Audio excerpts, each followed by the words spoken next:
नमस्कार, आपके साथ मैं हूं सबीना तामंग देशमुख। नंबर 1 चैनल के नंबर 1 शो कच्चा चिट्ठा में आप सभी का बहुत बहुत स्वागत है। कच्चा चिट्ठा के आज के स्पेशल एडिशन में एक ऐसी मीटिंग की फुल प्रूफ रिपोर्ट हम आपको दिखाने जा रहे हैं जिसने तीसरे विश्व युद्ध की पटकथा ही लिख दी है, क्योंकि रूस के खिलाफ 50 देशों ने मोर्चा खोल दिया है कि आधी दुनिया से रूस की जंग अब पक्की हो गई है। नेटो के वॉर रूम से आखिर क्या रेड अलर्ट दिया गया? पुतिन वर्सेस 50 देश की वो जंग आखिर कितनी भीषण होगी? इस स्पेशल रिपोर्ट के जरिए आप ये पूरी तस्वीर देखने की और समझने की कोशिश करें।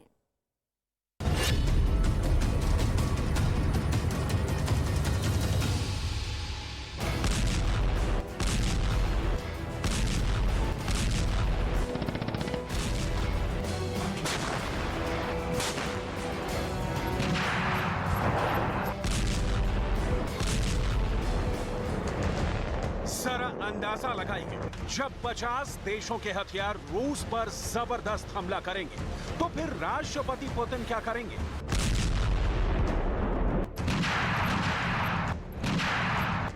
जरा अंदाजा लगाइए, 11 देशों के घातक हथियार जब रूस पर ब्रह्मास्त्र बनकर टूट पड़ेंगे तो रूस की फौज क्या करेगी?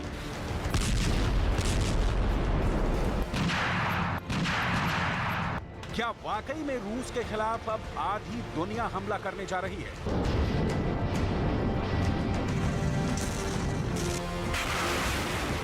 क्या वाकई में 30 देशों से बना नेटो रूस के वजूद को खत्म कर देना चाहता है?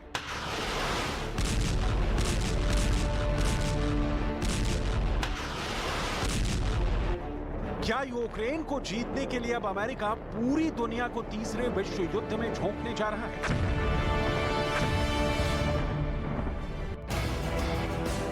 24 फरवरी 2022 से शुरू हुई रूस और यूक्रेन की जंग अब उस दौर में पहुंच चुकी है जहां सामने साक्षात कयामत दिख रही है। लगभग 11 महीने की जंग में ना अभी तक रूस जीत पाया है और ना ही यूक्रेन रूस को हरा पाया है। लेकिन इतना जरूर है कि नए साल में पुतिन के रूस ने यूक्रेन पर जिस तरह से बेहद घातक और खौफनाक हमले किए हैं, उसने यूक्रेन को कब्रिस्तान बना दिया है। यूक्रेन की तबाही और बर्बादी की तस्वीरें देखने के बाद अब यूक्रेन को बचाने के लिए 30 देशों से बना नेटो, अमेरिका और ब्रिटेन समेत 50 देश रूस के खिलाफ मोर्चा खोल रहे हैं। हालात ये हो गए हैं कि या तो यूक्रेन पर रूस का कब्जा होगा या फिर पूरी दुनिया तीसरे विश्व युद्ध में तबाह हो जाएगी। रूस ने तो साफ कह दिया है कि अगर नेटो, अमेरिका या यूरोपीय देशों ने यूक्रेन को घातक हथियार दिए तो फिर दुनिया परमाणु जंग के लिए तैयार रहे। रूस का साफ कहना है कि ये युद्ध तभी रुकेगा जब रूस जंग जीतेगा। Она когда-то эта война закончится, мы все равно отстоим свою правду.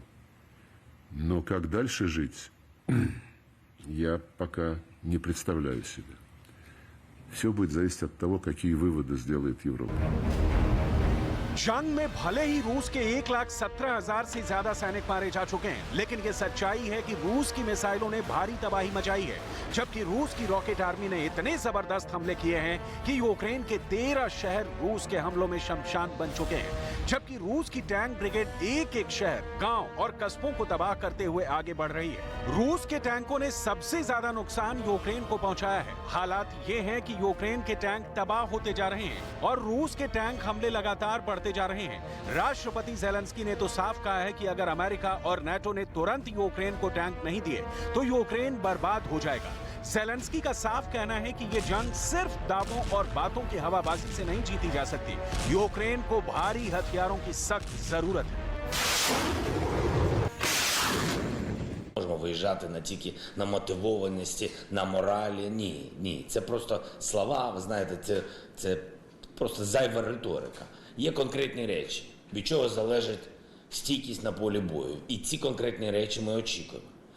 Я ще раз можу подякувати за допомогу нашим партнерам, але при цьому, знаєте, є такі моменти, коли, не треба вагатися, або не треба порівнюватись. Коли ти кажеш, я дам, наприклад, танки, якщо хтось інший також дасть танки.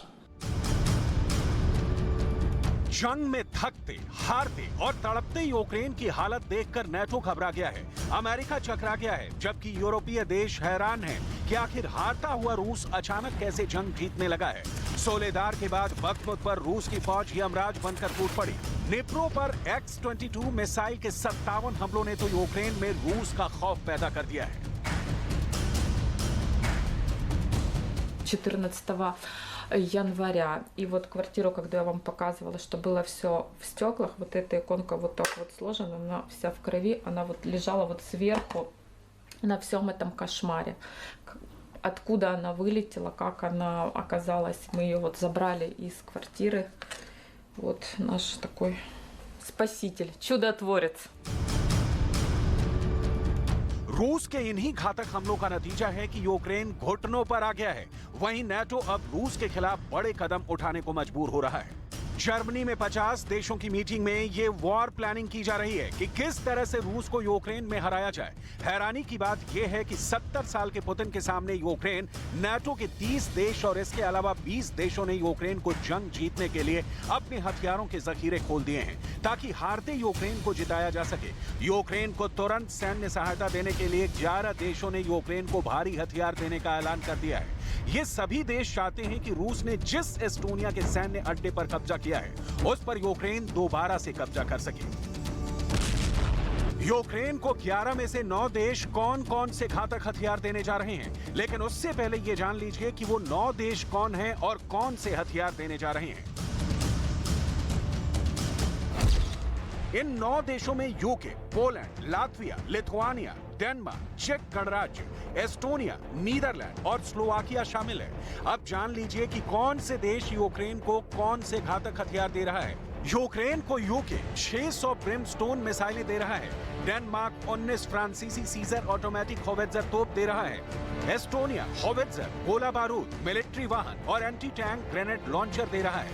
Latvia stinger air defence system, 2 helicopter और ड्रोन देने जा रहा है। लिथुआनिया एंटी एयरक्राफ्ट गन और 2 फाइटर हेलीकॉप्टर देने जा रहा है। पोलैंड 70,000 गोला बारूद के साथ S-60 anti aircraft gun Ukraine को देगा। चेक गणराज्य बड़े कैलिबर के गोला बारूद और APCs जैसे घातक हथियार देगा, जबकि नीदरलैंड कौन से घातक हथियार देगा उसका पूरा ब्यौरा नहीं दिया गया है। इसके अलावा अमेरिका ने यूक्रेन को और 59 ब्रैडली बख्तरबंद वाहन देने का वादा किया है। इसके साथ अमेरिका यूक्रेन को 90 striker baker, Avenger air defence system के साथ साथ छोटे बड़े हथियार देने का ऐलान कर रहा है। वहीं रूस के खिलाफ ब्रिटेन सबसे ज्यादा हथियार यूक्रेन को देने में जुटा है। ब्रिटेन के रक्षा सचिव बेल वॉलेस ने चैलेंज 2 मैन बैटल टैंक और दूसरे घातक हथियारों को लेकर बड़ा ऐलान किया है। Beginning of this week, I announced to Parliament that we will send a squadron of Challenger 2 main battle tanks to Ukraine. We will send at least 3 batteries of AS-90 155 long-range deep-fire artillery. We will send a number of armoured vehicles, including I think it's the Bulldog, which is a variant of the old 432 armoured personnel carrier, thousands of rounds of ammunition, and today I can say we're also going to send another 600 Brimstone missiles.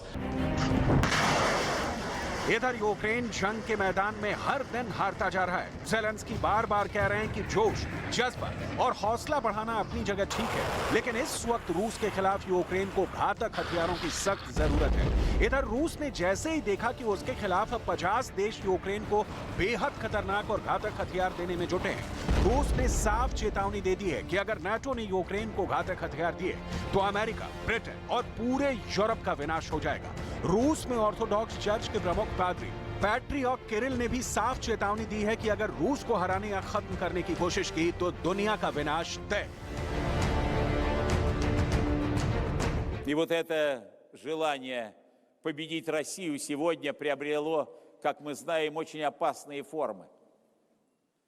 Мы молимся Господу, чтобы Он вразумил тех безумцев и помог им понять, что всякое желание уничтожить Россию будет означать конец мира.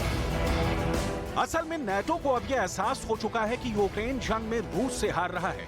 इसलिए NATO और America ने यह तय किया है कि अगर आधी दुनिया यानी लगभग 50 देश मिलकर यूक्रेन के साथ जंग में उतरेंगे तो रूस को हराया जा सकता है। लेकिन रूस ने भी साफ कह दिया है कि अगर रूस को जरा भी लगा कि वो जंग हार रहा है तो फिर परमाणु जंग तय है। हालांकि नाटो भी रूस की तैयारी देखकर घबराया हुआ है। नाटो महासचिव भी मानते हैं कि रूस को हल्के में जरा भी नहीं लिया जा सकता। I think it's very dangerous to underestimate Russia. They have mobilized 200,000 more troops. President Putin has demonstrated a will to just sacrifice thousands and thousands of young Russian soldiers. They are now acquiring more and more weapons, reaching out to other authoritarian regimes, including Iran, and they are planning new offensives. So it is, as President Zelensky said, there is an urgent need. Time matters. भले ही रूस के खिलाफ NATO के 30 देश और उसके अलावा 20 देश यूक्रेन की सैन्य मदद करें, लेकिन ज़ेलेंस्की को एहसास है कि जंग में सिर्फ यूक्रेन मारा जा रहा है, जबकि बाकी देश सिर्फ हथियार दे रहे हैं और लंबी लंबी बातें कर रहे हैं। कोई भी देश रूस से सीधा मुकाबला नहीं कर रहा है। रूसी फौज के तेवरों को देखकर डिफेंस एक्सपर्ट्स अनुमान लगा रहे हैं कि अगले 30 से 45 दिन में रूस यूक्रेन को पूरी तरह से रौंद डालेगा। ज़ेलेंस्की भी समझ चुके हैं कि रूस को रोकना बहुत मुश्किल है। यूक्रेन को मदद की सख्त जरूरत है। The supplying of Ukraine with air defense systems must outpace Russia's next missile attacks. The supplies of Western tanks must outpace another invasion of Russian tanks. The restoration of security and peace in Ukraine must outpace Russia's attacks on security and peace in other countries. इन हालातों को देखकर साफ कहा जा रहा है कि रूस के खिलाफ भले ही आधी दुनिया के 50 देश मिलकर जंग करें, लेकिन मरने और मारने पर उतारू रूस किसी भी हालात में यूक्रेन से हार नहीं कबूल करेगा, भले ही पुतिन के रूस को परमाणु जंग क्यों न करनी पड़े। अब देखना होगा कि अगले 2 हफ्ते में जब रूस की 7 लाख फौज यूक्रेन पर नए सिरे से घातक हमले करेगी, तब ज़ेलेंस्की का यूक्रेन इन हमलों से कैसे बच पाता है। और ये भी देखना होगा कि उस वक्त नाटो, अमेरिका और ब्रिटेन रूस से मुकाबला कैसे करते हैं।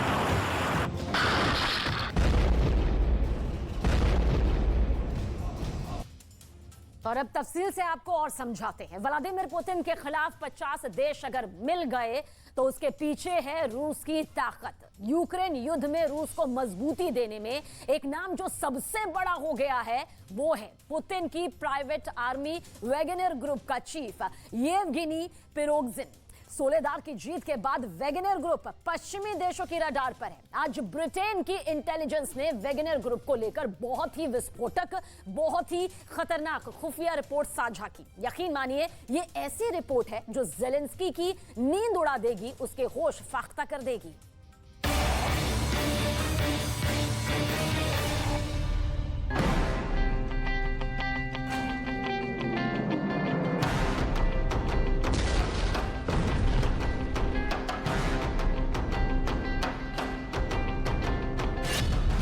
पर पहली बार वैगनर लड़ाकों का कब्रिस्तान।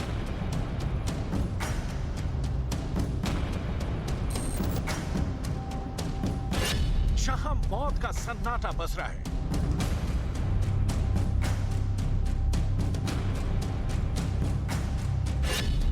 क्या इंच इंच भर गया है कब्रिस्तान।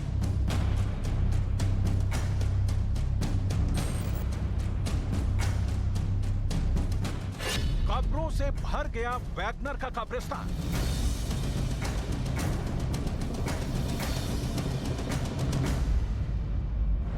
कैमरे पर पहली बार देखिए पुतिन की प्राइवेट आर्मी का स्मारक। जिस वैगनर ग्रुप को खौफ का दूसरा नाम कहा जाता है, उस वैगनर ग्रुप की इससे दर्दनाक तस्वीर आपने देखी। अभी तक आपने वैगनर ग्रुप के खूंखार लड़ाकों की खून खराबे की कहानियां सुनी होंगी, देखी होंगी, लेकिन क्या वैगनर ग्रुप की इससे बड़ी तबाही आपने देखी है? युद्ध के 1 साल होते होते पुतिन की प्राइवेट आर्मी का कब्रिस्तान लाशों से भर गया है। कब्रिस्तान में कैमरा खुला तो जिधर देखो उधर कब्र ही कब्र दिखाई दे रही है। 1, 2, 3, 4, 5, 6, 7, 8, 9, 10 इतनी कब्रें हैं जिसे गिनना आसान नहीं है। गौर से देखने पर पता चलता है कि ये सभी खबरें नई हैं, यानी ये यूक्रेन युद्ध में जान गंवाने वाले लड़ाकों की हैं। वैगनर ग्रुप का चीफ अपने लड़ाकों की शहादत का सम्मान फूल चढ़ाकर कर रहा है।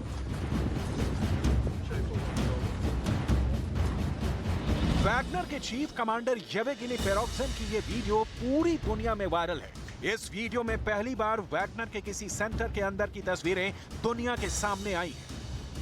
इसमें वैगनर ग्रुप के सिद्धांत से लेकर युद्ध की रणनीति तक और जंग के मैदान में मारने मरने के जज्बे को तमाम प्रतिमाओं के जरिए जाहिर किया जाता है। इन प्रतिमाओं को देखिए, ये नए वैगनर लड़ाकों को प्रेरणा देता है। वैगनर ग्रुप अभी इंटरनेशनल हेडलाइन बना हुआ है। इसकी 4 प्रमुख वजह है। पुतिन की प्राइवेट आर्मी को लेकर ब्रिटेन के डिफेंस इंटेलिजेंस ने दावा किया है कि पुतिन की प्राइवेट आर्मी के नाम से मशहूर वैगनर ग्रुप अवैध संस्था है। ब्रिटेन के रक्षा मंत्रालय ने खुफिया अपडेट में दावा किया है कि वैगनर ग्रुप ने खुद को मैनेजमेंट कंसल्टेंसी के तौर पर रजिस्टर करवा रखा है, लेकिन काम मौत बांटने का करता है। ब्रिटेन के रक्षा मंत्रालय का दावा है कि अभी यूक्रेन की जंग में वैगनर के 50,000 लड़ाके कमान संभाले हुए हैं। वहीं यूरोपीय संघ ने वैगनर ग्रुप पर प्रतिबंध लगा रखा है। यूरोपीय यूनियन का दावा है कि वैगनर ग्रुप प्राइवेट सैन्य कर्मचारियों की भर्तियां करता है, उन्हें प्रशिक्षित करता है, प्राइवेट मिलिट्री एक्शन के लिए दुनिया भर के विवादित क्षेत्रों में भेजता है ताकि हिंसा को बढ़ाया जा सके, प्राकृतिक संसाधनों की लूट की जा सके और नागरिकों से अपनी बात को मनवाया जा सके। इसके लिए ये अंतर्राष्ट्रीय कानूनों के साथ ही अंतर्राष्ट्रीय मानवाधिकार कानून का भी उल्लंघन करते हैं। वैसे तो वैगनर ग्रुप में यूक्रेन युद्ध की भूमिका यूक्रेन के सभी बड़ी लड़ाइयों में रही है, लेकिन हाल में सोलेदार में रूस को जो जीत मिली है उसका सेहरा वैगनर ग्रुप येवगेनी पेरोक्सिन ने अपने सिर पर बांधा है। येवगेनी पेरोक्सिन ने तो ये दावा किया कि सोलेदार को अकेले वैगनर के लड़ाकों ने बिना रूस की सेना की मदद के जीता है। यूक्रेन के सोलेदार में रूस की तरफ से ऐसा भयानक और सटीक हमला किया गया है कि 72 घंटे में सोलेदार शहर पर रूस का पूरी तरह से कब्जा हो गया है। रूस के रक्षा मंत्रालय ने डंके की चोट पर ऐलान किया है कि नमक की सुरंगों और बेशकीमती खनिजों से भरा यूक्रेन का सोलेदार अब रूस के कब्जे में है और यूक्रेन सोलेदार हार गया है। लेकिन जब सोलेदार पर कब्जे की जंग जारी थी, उस वक्त वैगनर प्रमुख येवगेनी पेरोक्सिन अपने लड़ाकों की हौसला अफजाई के लिए सोलेदार के नमक खदान में पहुंचा हुआ था और उन्हीं सुरंगों से सोलेदार पर कब्जा होने का दावा किया था। У нас над головой, где-то километра 2, уже украинцы стоят. Ну ничего, это все временно. Понятно. А внизу они стоят или нет? Внизу, конечно. Ну пошли, может, до них и дойдем, да? Есть письмо. ये वीडियो उसी वक्त का है। वैगनर ग्रुप के प्रमुख येवगेनी पेरोक्सिन ने न सिर्फ सोलेदार का दौरा किया था, बल्कि वहां पहुंचकर अपने लड़ाकों के हौसले भी बढ़ाए थे। जंग के वक्त वैगनर ग्रुप की तरफ से अपने आका की सीक्रेट दौरे की कई तस्वीरें जारी की गई। तस्वीर नंबर 1, तस्वीर नंबर 2, तस्वीर नंबर 3। यूक्रेन का सोलेदार शहर बखमुत से लगभग 15 किलोमीटर दूर है। सोलेदार यूक्रेन का एक बड़ा शहरी इलाका है। सोलेदार पर कब्जे को रूस अपनी बड़ी बढ़त करार दे रहा है।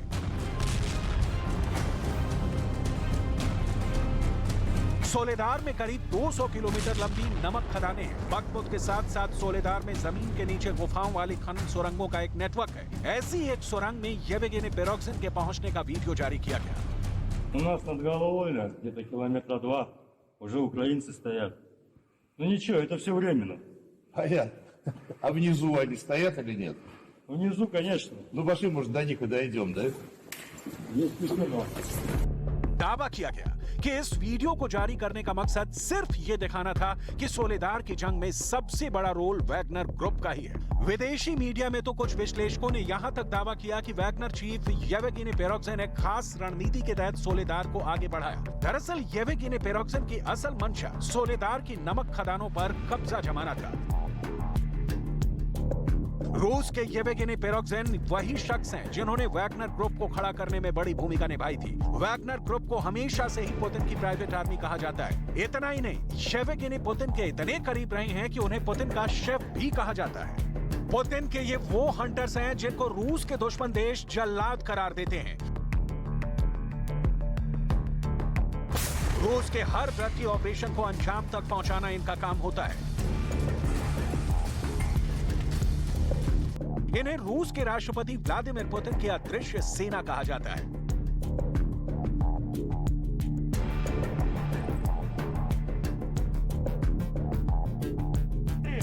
यूक्रेन युद्ध के शुरू होने से पहले ही पुतिन ने वैगनर ग्रुप को यूक्रेन बॉर्डर तक पहुंचाने के ऑर्डर पर साइन कर दिया था। यूक्रेन युद्ध के पहले वैगनर ग्रुप अफ्रीका में तैनात था। पुतिन के एक इशारे पर वैगनर ग्रुप अफ्रीका से यूक्रेन सीमा की ओर चल पड़ा और 24 फरवरी को जब रूस ने 3 तरफ से यूक्रेन पर हमला किया तो पुतिन की प्राइवेट आर्मी भी उसमें शामिल रही।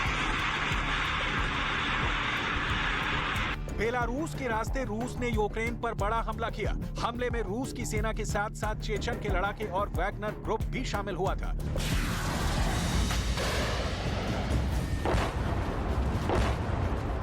बेलारूस से कीव की तरफ आगे बढ़ी रूस की सेना ने होस्टोमल एयरपोर्ट पर भी भारी तबाही मचाई थी। होस्टोमल एयरपोर्ट को रेड आर्मी ने अपने कब्जे में ले लिया था, लेकिन कब्जा जमाने के लिए कितनी भीषण जंग हुई है, इसका आफ्टर इफेक्ट युद्ध के बाद आई तस्वीरों में दिखा था।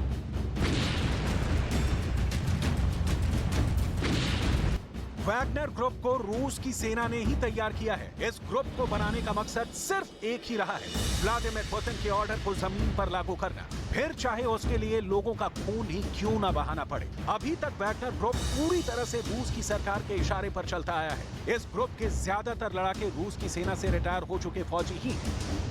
वैगनर ग्रुप का सबसे बड़ा बेस या कहीं की ट्रेनिंग सेंटर पश्चिमी रूस के मॉकिन में है। मॉकिन में रूस का मिलिट्री बेस है और उसके काफी करीब वैगनर बेस है। रूस का मॉकिन क्राइमिया से भी नजदीक है और यूक्रेन से भी। क्राइमिया पर रूस ने जब कब्जा जमाया था, उस जंग में भी वैगनर ग्रुप के लड़ाकों ने खूब खून खराबा किया था। वैगनर ग्रुप खूंखार सैनिकों की एक ऐसी फौज है जो नियम कायदे नहीं, सिर्फ पैसे की भाषा समझती है। एक अनुमान के मुताबिक रूस का किराए का एक सैनिक 3 महीने में लगभग 10 लाख रूसी रूबल कमा लेता है, मतलब भारतीय रुपयों में 11.5 लाख रुपयों से भी अधिक।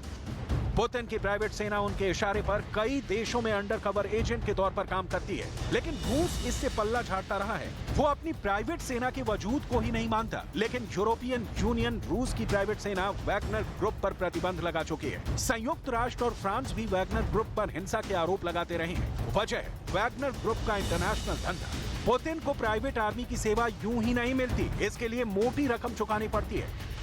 वैगनर ग्रुप के सैनिक फिलहाल मध्य अफ्रीकी देश CAR यानी सेंट्रल अफ्रीकन रिपब्लिक में मोर्चा संभाले हुए हैं। हाल ही में हुई एक जांच में सामने आया था कि रूस ने अपने पड़ोसी बेलारूस में 2020 के राष्ट्रपति चुनाव के दौरान वैगनर ग्रुप के 200 से ज्यादा प्राइवेट सैनिक भेजे थे। इतना ही नहीं, रूस ने सीरिया में भी किराए के इन सैनिकों को छोड़ा हुआ है।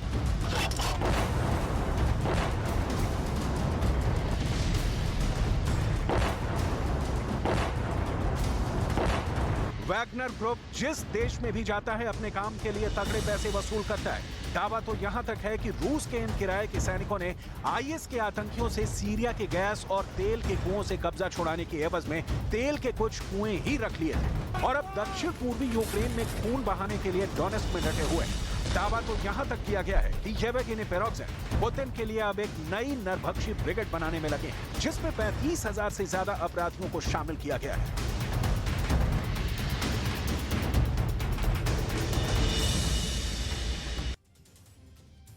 रूस यूक्रेन की तरह पाकिस्तान का वर्तमान और भविष्य भी अधर में लटक गया। पूरे देश में इस वक्त जबरदस्त जोरदार हंगामा बरपा हुआ है। कहीं अन्न की लड़ाई छिड़ी है तो कहीं रोजगार की। सरकार बेबस और लाचार विदेश की तरफ देख रही है। पाकिस्तान के प्रधानमंत्री शहबाज शरीफ को अब भी यकीन है कि उन्हें कर्ज वाली थोड़ी भीख और मिल जाएगी, लेकिन फिलहाल ये होता दिखाई नहीं दे रहा। सवाल यह है कि किसने लूट लिया पाकिस्तान को। इस स्पेशल रिपोर्ट के जरिए देखिए पाकिस्तान की तबाही के गुनहगारों की ये पूरी डिटेल।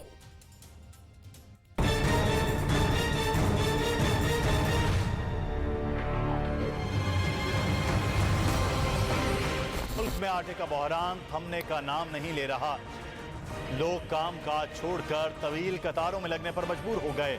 स्पेशल अफराद के लिए भी कोई इंतजाम नहीं, दर दर की ठोकरें खा रहे हैं।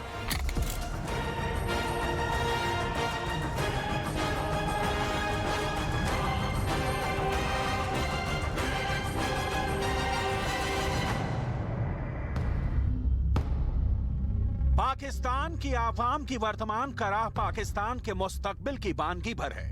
जिस राह पर यह देश अपनी पैदाइश से निकला है, उसकी मंजिल तबाही, बर्बादी और मौत के कुएं में गिरने से कमतर कुछ भी नहीं है।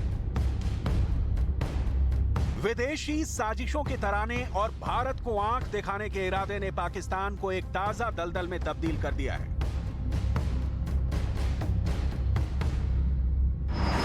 जहां की खुद हुकूमत पूरी आवाम के साथ धंसती जा रही है।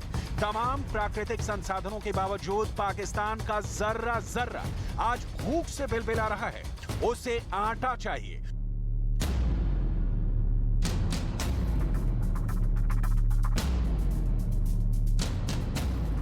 उसे जिंदा रहने के लिए दवाई चाहिए, उसे अपने बच्चों को तालीम देने के लिए पैसा चाहिए, उसे घर चाहिए, रोजगार चाहिए, तरक्की चाहिए।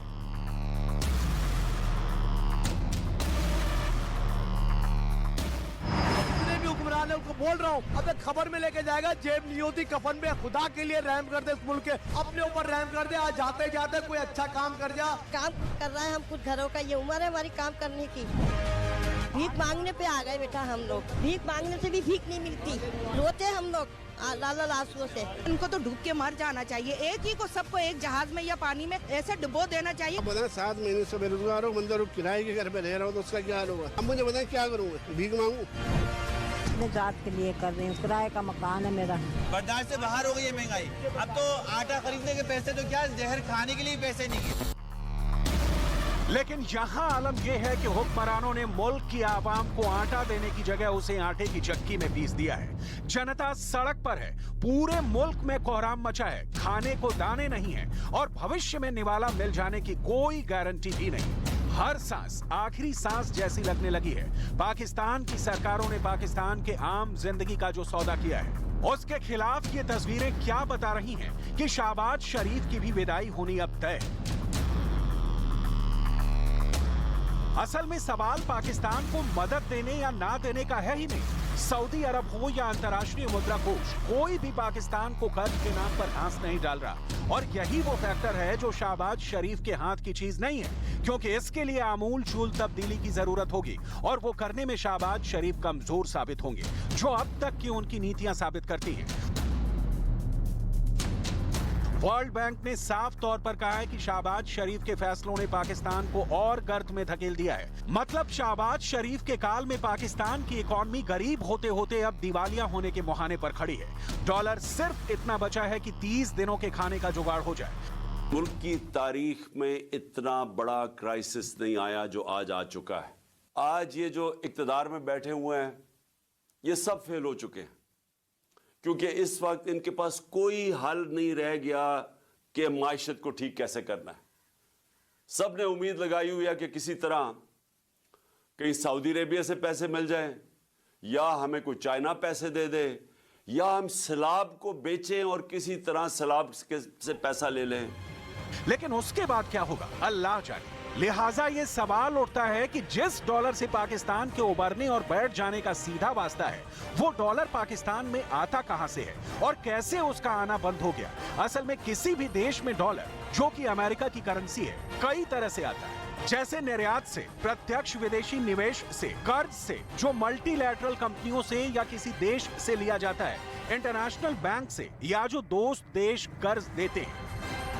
लेकिन पाकिस्तान तो पहले से कर्ज में डूबा है, इतना गहरे धंसा है कि उसे कर्ज का हाथ पकड़े बिना निकला भी नहीं जाएगा। हम आपको बताएंगे कि पाकिस्तान इतना कंगाल कैसे हो गया और अब उसे भीख तक कोई देने के लिए तैयार नहीं है। हाथ से कटोरा छूट ही नहीं रहा, भर पेट खाने को लाले पड़ गए हैं। लेकिन उसके पहले पाकिस्तान के उस कर्ज का दुष्चक्र समझ लीजिए जिसमें पाकिस्तान डूबता जा रहा है। एक रिपोर्ट के मुताबिक पाकिस्तान का विदेशी मुद्रा भंडार मात्र 4.3 अरब डॉलर रह गया है। इस वक्त देश के ऊपर 100 अरब डॉलर का भारी कर्ज है। पाकिस्तान का विदेशी मुद्रा भंडार 9 साल के न्यूनतम स्तर पर पहुंच चुका है। मतलब पाकिस्तान भयंकर नकदी संकट से गुजर रहा है।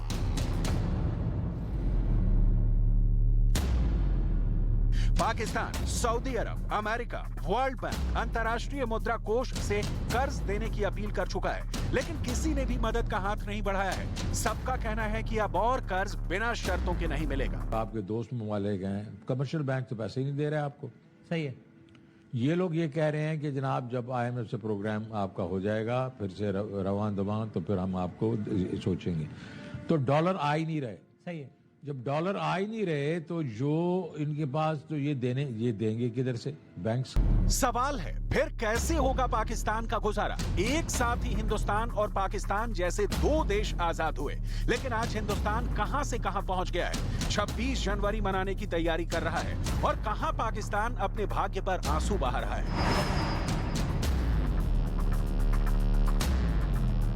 अब तक जो भी रहनुमा मिले मुल्क को बेवफा मिले।